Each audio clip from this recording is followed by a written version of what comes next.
Have you ever gone swimming or have you ever been to Brazil? Welcome back to Lingoni English. In this video, we're going to look at how you form the present perfect, how it's used to talk about past experiences, and at the end, I'll talk a little bit about the differences between the present perfect and the simple past.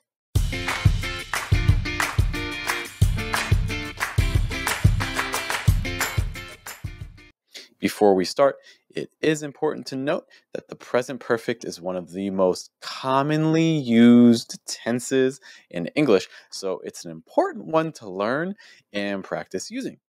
On that note, let's get started.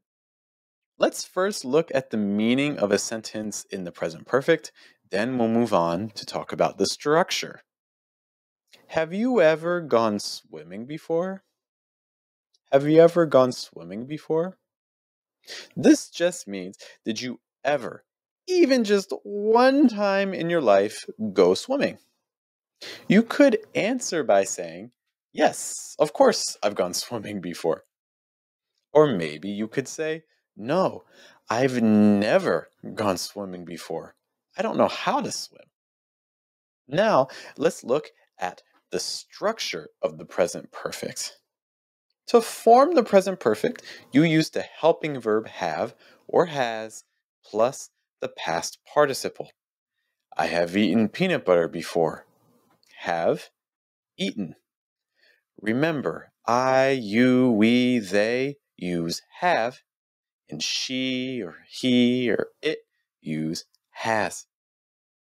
Have we been to that restaurant before? I can't remember. Has Chris gone skiing before? No, he's never gone skiing before. Has it ever snowed there before? Yeah, it snowed there a few times. Have you ever found money on the ground? Yeah, I found $5 on the ground one time when I was a kid. Have you ever broken a bone? Amanda did when she was younger, but the others haven't. You may have noticed a few special words here in these sentences. It's really common to use ever and before in these kinds of questions. Ever means of all time or at any time, and before just means before right now. So, when you say, has Chris gone skiing before? You mean, in all of the time before now, has Chris gone skiing?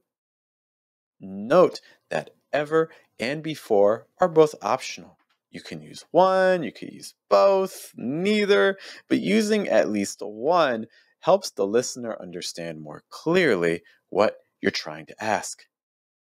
If someone asks you, have you ever question, such as, have you ever made lasagna?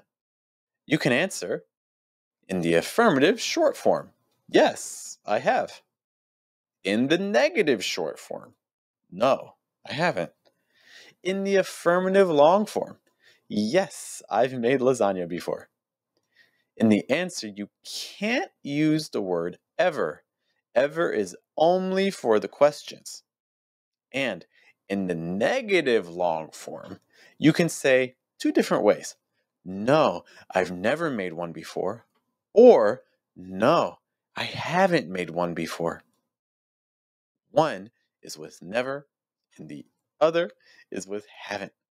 Again, no, I've never made one before. Or, no, I haven't made one before. Now let's talk a little bit about the differences between the simple past and the present perfect. Look at these two sentences. Eli went to Michigan. Simple past. Eli has been to Michigan. Present perfect. If we're concerned with when something happened, we usually use the simple past. Eli went to Michigan last week. Eli went to Michigan in 2019. The when here is important. If we would rather just know if Eli has been to Michigan at all in his lifetime, we can use the present perfect. Eli has been to Michigan. Eli has been to Michigan a few times. So when here is not important, but it is common to add additional information about the number of times something has happened.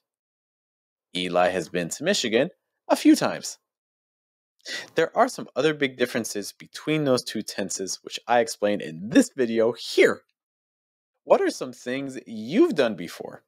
What are some things you've never done before, but that you'd like to do? Let us know in the comments section below. Don't forget to use the present perfect in your answers. Thanks for watching Lingoni English. Don't forget to subscribe and go to lingoni.com where you can find our app with tons of interactive exercises, speaking practice, podcasts, and more.